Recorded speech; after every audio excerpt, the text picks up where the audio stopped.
My name is Bol Aweng, one of the lost boys from Sudan. I came to U.S. in 2001, and I live here in Columbus, Ohio. My story is very long. It started way back in 1987. That's the time I left my village. I did not leave my village because I went to go somewhere else or for adventure.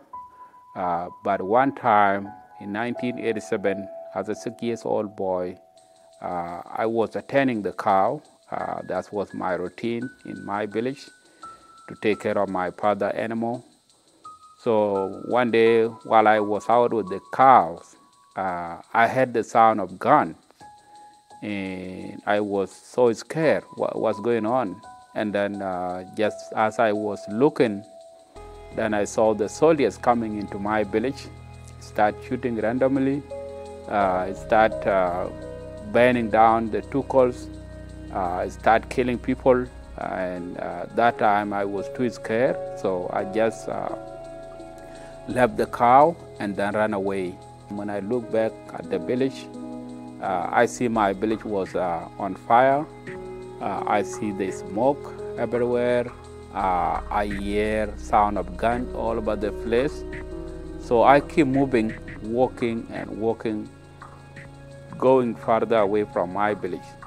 We end up walking in the desert, in the long grass, in the jungle, in so many conditions in the area. So some of my friends who were walking together with me were so exhausted that they could not make it. They were too hungry, they were dehydrating.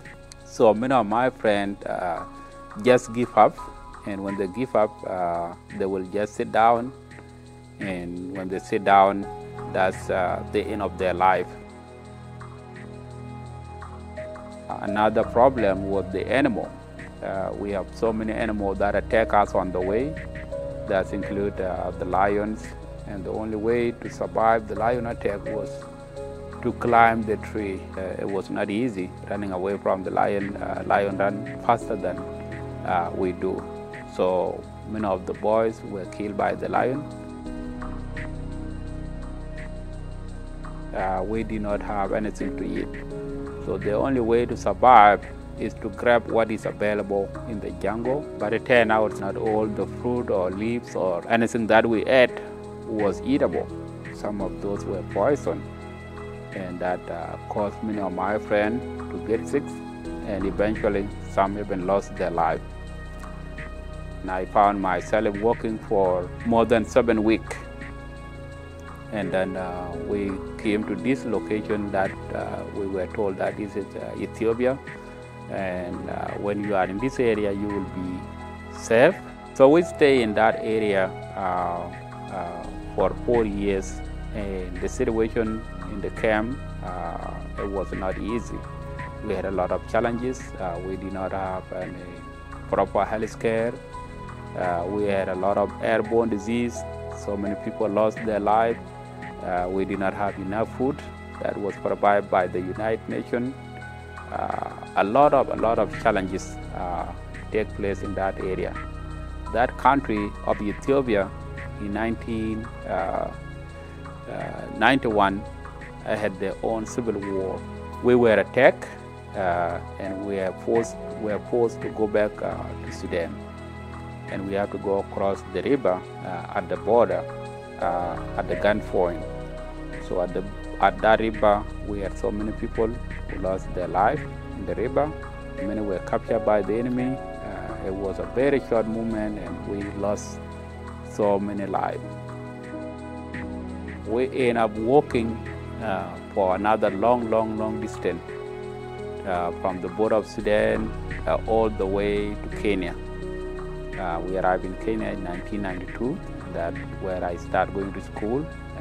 The school that we started was just from under the tree. We did not have all the supplies that we need for education. Maybe about 80 to 100 boys, even 200 students in one class with one teacher. And the first time we were using our finger to write in the dirt. Without the building, So many conditions would happen, especially weather. It could be too hot, it could be too dusty, or it could be rainy day. And those challenges cause many people to give up hope in education. They feel like, if this is education, how far could I go? In 2001, I was accepted to come to U.S. and I was resettled in Nashville, Tennessee. I lived there for 5 years. And then in 2006, I came to Columbus, Ohio, to attend school at Ohio State, where I was a fine art major, and graduated in 2009. So many other people are facing the same situation we had as a kid, especially myself when I was 6 years old.